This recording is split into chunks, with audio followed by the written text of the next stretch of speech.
जी, तो इस वीडियो में हमने ये करना है कि अगर आप मैसेज करें तो बॉट आपको उस मैसेज का रिप्लाई दे। तो सिंपली सबसे पहले मैं आपको एक चीज़ दिखाता हूँ और ये सबसे ख़तरनाक है जो मैं आपको पहले सिंपल दिखाने वाला हूँ, क्योंकि इसमें ये मैसेज स्पैम करेगा बार बार। ठीक है, तो अगर कोई मैसेज करता है, ठीक है, तो ये मैसेज का जवाब दे, तो msg.reply। ठीक है, तो यहाँ पे आपने लिखना दिस इज़ रिप्लाई मैसेज। ठीक है, सेव कर देते हैं।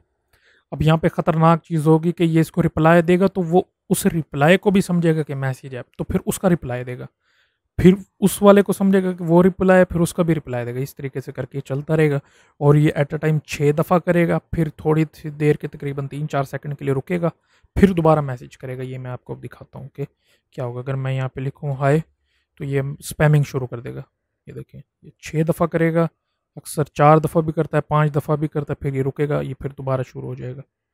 ठीक है, अब हमने इससे रोकना है इसको। तो सबसे पहले बचने के लिए मैं ये करता हूँ कि यहाँ से इसको मैं स्टॉप कर देता हूँ ताकि काम ना करे।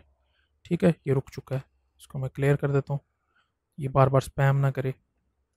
अब आके यहाँ पे आपने अब इसको रख देना कि मैं मैसेज स्पेसिफिक करूँ तो उसके ऊपर जवाब दे, ना कि हर किसी पे दे। तो यहाँ पे आके इफ़, यहाँ पे मैं लिखूँगा msg.content ट्रिपल इक्वल टू, यानी कि इसकी टाइप भी सेम हो, वैल्यू भी सेम हो जो मैं देने वाला हूँ। ठीक है, और इसको आपने डबल कोट्स में नहीं, इसको सिंगल कोट्स में लिखना है। और यहाँ पे मैं लिखूंगा पिंग, और जो हमने कट किया इसको पेस्ट करके यहाँ मैं लिख दूंगा पिंग पोंग, यानी कि अगर पिंग लिखे तो पोंग रिप्लाई दे। अब ये आके दोबारा मैं इसको बॉट को स्टार्ट कर देता हूँ इधर, ये ऑटोमेटिकली चल पड़े क्योंकि पहले से चल रहा था। ठीक है, ये बंद होने वाला था लेकिन इसको टाइम लगता है। अगर मैं अब आके पिंग लिखूँ तो मुझे जवाब देगा पोंग। ठीक है, अब ये स्पैम नहीं करेगा क्योंकि हमने मैसेज 1 दफ़ा किए।